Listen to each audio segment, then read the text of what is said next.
और राज्य में मुस्लिमों का तुष्टीकरण कर रही है और हिंदुओं को दबाने में जुटी हुई है। इसकी ताजा वानगी फिर सामने आई है।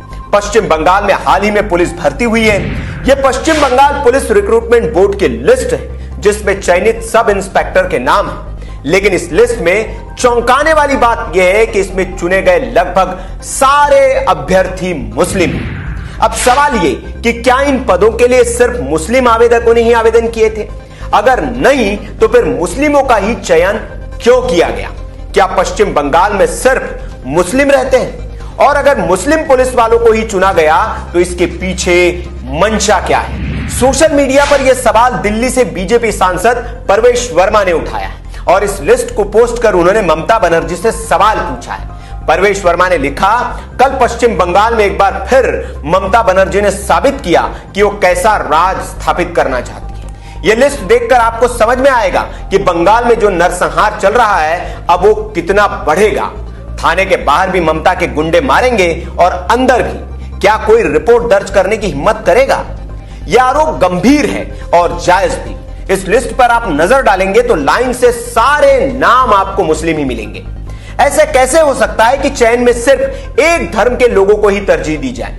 क्या इसके जरिए ममता बनर्जी राज्य के पुलिस में एक धर्म का दबदबा बढ़ाना चाह रही है या फिर उनकी मंशा कुछ और है?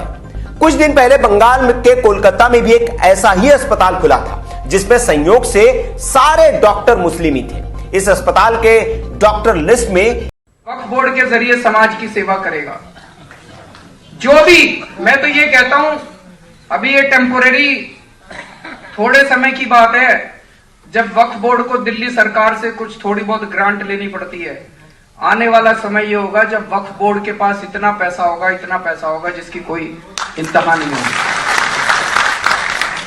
जो भी वक्फ बोर्ड को जब भी किसी चीज की जरूरत होगी दिल्ली सरकार वक्फ बोर्ड के साथ है।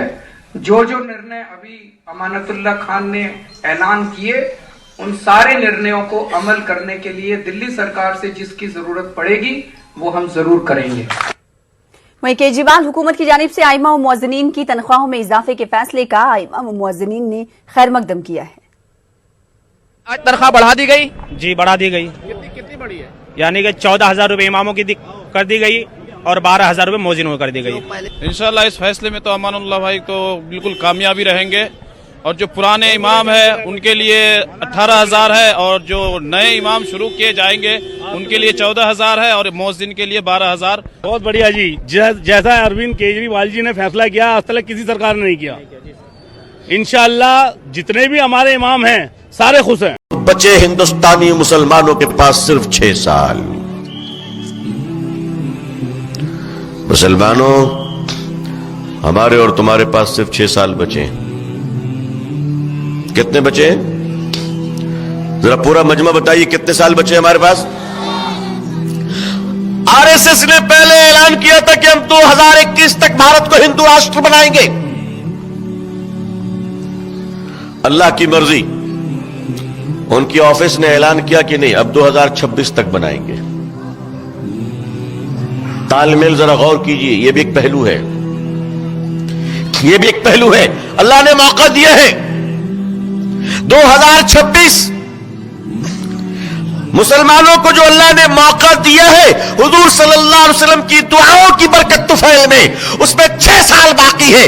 मतलब साफ है कि मुसलमानों, भारत के अंदर 720 जिला हैं। एक मुसलमान अगर 10 गैर मुस्लिम भाइयों तक इस्लाम के तौहीद और रिसालत का पैगाम पहुंचा दे तो इंशाअल्लाह हुज्जत तमाम हो जाएगी और यह जालिम कौम मजलूम बन जाएगी। आप दाई बन जाएंगे। कुंतुम खैर उम्मतिन उखरिजत लिन्नास से मुराद यह है कि तुम दूसरों के लिए भी अल्लाह की रहमत हो।